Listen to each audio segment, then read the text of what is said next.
வணக்கம். உங்க பிசினஸ் வண்டி சக்கரத்துல தான் ஓடுதா? அப்போ உங்க வண்டி தான் உங்க வருமானத்தோட அச்சாணி. ஆனா அந்த அச்சாணிக்கு சரியான பாதுகாப்பு இருக்கா? இன்னைக்கு நாம உங்க தொழிலோட உண்மையான பாதுகாப்பு கவசமான கமர்ஷியல் வெஹிக்கிள் இன்சூரன்ஸ் பத்தி தான் ஆழமா தெரிஞ்சுக்க போறோம். வாங்க நேரடியா விஷயத்துக்குள்ள போலாம். நீங்க ஒரு லாரி டிரைவரா இருக்கலாம், ஒரு டெம்போ வச்சிருக்கலாம், ஏன் ஒரு டாக்ஸி கூட ஓட்டலாம். உங்க வருமானமே ரோட்ல தான் உருவாகுதுன்னா, இந்த கேள்விக்கு உங்க பதில் கண்டிப்பா ஆமாந்தாங்க. அப்போ ஒருவேளை எதிர்பாராத ஒரு விபத்து உங்க முழு வருமானத்தையும் நிறுத்திட்டா என்ன ஆகும்? யோசிச்சு பார்த்திருக்கீங்களா? அப்படி நடக்காம இருக்க என்ன வழின்னு தான் இப்ப பார்க்க போறோம். நிறைய பேரு இன்சூரன்ஸ மாசா மாசம் கட்டுற ஒரு செலவா தான் பாக்குறாங்க. ஆனா அதுதான் பெரிய தப்பு. அது செலவில்லைங்க. உங்க தொழில், உங்க வருமானம், உங்க குடும்பத்தோட எதிர்காலம்னு எல்லாத்தையும் பாதுகாக்கிற ஒரு முதலீடு. சொல்லப்போனா ஒரு இரும்பு கேடயம். திடீர்னு ஒரு விபத்து, புயல் மாதிரி தாக்கும்போது இந்த கேடயம் மட்டும்தான் உங்களையும் உங்க கனவுகளையும் செதறாம காப்பாத்தும். சரி, அப்போ இந்த இன்சூரன்ஸ் ஏன் இவ்ளோ முக்கியம்னு சொல்றோம்? இது வெறும் சட்டத்துக்காகவா? இல்ல அதுக்கும் மேல உண்மையிலேயே நம்ம வாழ்வாதாரத்தை பாதுகாக்கவா? வாங்க முதல்ல இன்சூரன்ஸ் இல்லாம இருந்தா என்னென்ன ஆபத்துகள் வரும்னு தெளிவா புரிஞ்சுக்கலாம். சும்மா ஒரு நிமிஷம் யோசிச்சு பாருங்க. உங்க வண்டிக்கு இன்சூரன்ஸ் இல்ல. திடீர்னு ஒரு சின்ன ஆக்சிடென்ட். உங்க வண்டிக்கும் சேதம், எதிர்ல வந்த வண்டிக்கும் சேதம். கையில இருக்கிற காசெல்லாம் காலி. அது மட்டும் இல்லாம மத்தவங்களோட சேதத்துக்கு நாம சட்டப்படி பொறுப்பாகணும். கோர்ட் கேஸ்னு அலையணும். ஒருவேளை வண்டி திருடு போயிட்டா, இல்ல இன்ஜின்ல பெரிய செலவு வந்துட்டா, பிசினஸ் அப்படியே நின்னுடும், வருமானம் ஜீரோ. நினைச்சு பார்க்கவே பயமா இருக்குல்ல? இதுல இன்னொரு முக்கியமான விஷயம், இது வெறும் நம்ம விருப்பம் சார்ந்த விஷயம் கிடையாது. இது சட்டம். ஆமாங்க, இந்திய மோட்டார் வாகன சட்டம் 1988 படி ஒவ்வொரு கமர்ஷியல் வண்டிக்கும் குறைஞ்சபட்சம் ஒரு தேர்ட் பார்ட்டி இன்சூரன்ஸ் ஆவது கட்டாயம் இருக்கணும். அதனால இது நம்ம பாதுகாப்பு மட்டும் இல்ல, நம்மளோட கடமையும் கூட. இத மீறினா ஃபைன் கட்ட வேண்டியிருக்கும், தேவையில்லாத பிரச்சனைகள் வரும். ஓகே, இப்போ பிரச்சனைகள் என்னென்னு பார்த்துட்டோம். இதுக்கான தீர்வு என்ன? இதிலிருந்து நம்மள பாதுகாக்க என்னென்ன வழிகள் இருக்கு? வாங்க, இன்சூரன்ஸ்ல நமக்கு என்னென்ன ஆப்ஷன்ஸ் இருக்குன்னு தெரிஞ்சுக்கலாம். முதல்ல இருக்கிறது தேர்ட் பார்ட்டி இன்சூரன்ஸ். இதுதான் ரொம்ப பேசிக்கான சட்டப்படி கட்டாயம் எடுக்க வேண்டிய பாலிசி.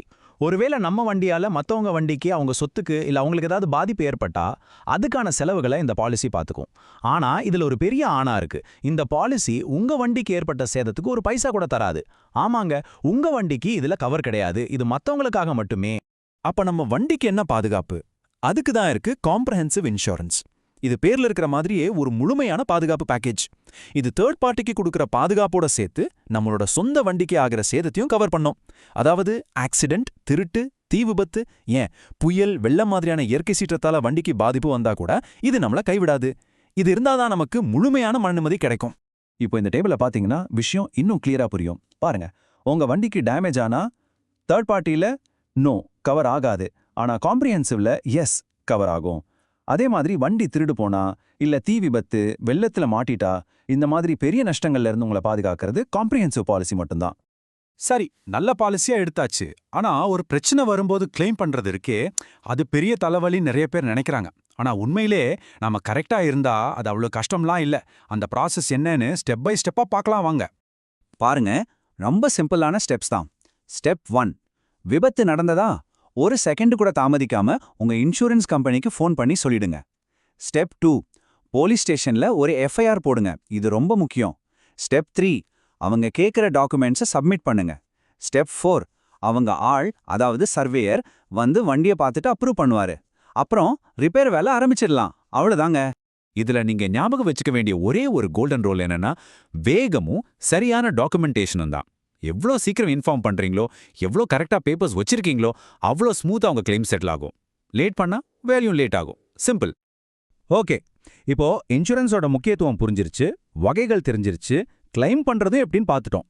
ஆனா ரொம்ப முக்கியமான கேள்வி இப்பதான் வருது. மார்க்கெட்ல நூத்துக்கணக்கில் பாலிசி இருக்கே, அதுல நம்ம வண்டிக்கே எது பெஸ்ட்? அதை எப்படி கண்டுபிடிக்கிறது? வாங்க, ஒரு ஸ்மார்ட்டான முடிவை எப்படி எடுக்கிறதுன்னு பார்க்கலாம். ஒரு பாலிசியை பார்க்கும்போது நீங்க முதல்ல செக் பண்ண வேண்டிய ஒரு முக்கியமான வார்த்தை ஐடிவி. அப்படின்னா என்ன? Insured declared value. ரொம்ப சிம்பிளா சொன்னா, உங்க வண்டிக்கு இன்சூரன்ஸ் கம்பெனி போடுற விலை. ஒருவேளை வண்டி மொத்தமா டேமேஜ் ஆயிட்டாலோ இல்ல திருடு போயிட்டாலோ இன்சூரன்ஸ் கம்பெனி உங்களுக்கு தரப்போற அதிகபட்ச தொகை இதுதான். அதனால உங்க வண்டியோட மார்க்கெட் விலைக்கு ஏத்த மாதிரி ஐடிவி இருக்கான்னு செக் பண்றது ரொம்ப ரொம்ப முக்கியம். சரியான பாலிசியை தேர்ந்தெடுக்க இதோ ஒரு சிம்பிள் செக்லிஸ்ட். நம்பர் 1, ஐடிவியை செக் பண்ணுங்க. மார்க்கெட் விலைக்கு கிட்ட இருக்கணும். நம்பர் 2, பிரீமியம்களை கம்பேர் பண்ணுங்க.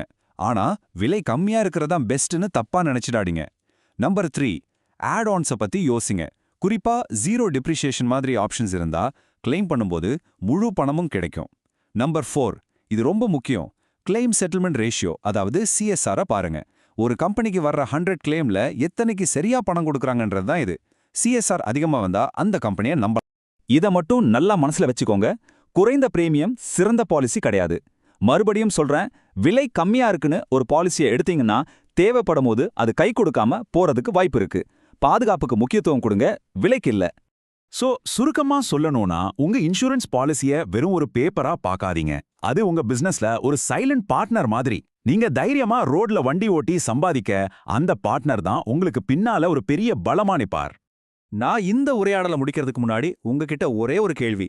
நீங்க போக வேண்டிய தூரம் இன்னும் நிறைய இருக்கு. அந்த பயணத்துக்கு உங்க தொழில் உண்மையாவே தயாரா இருக்கா? உங்க பாலிசி பேப்பரை ஒரு நிமிஷம் எடுத்து பாருங்க. அது உங்களுக்கு உண்மையிலேயே ஒரு கவசமா இல்ல வெறும் காகிதமா? யோசிங்க, சரியான முடிவு எடுங்க, உங்க பயணத்தை பாதுகாப்பானதா ஆக்குங்க. நன்றி.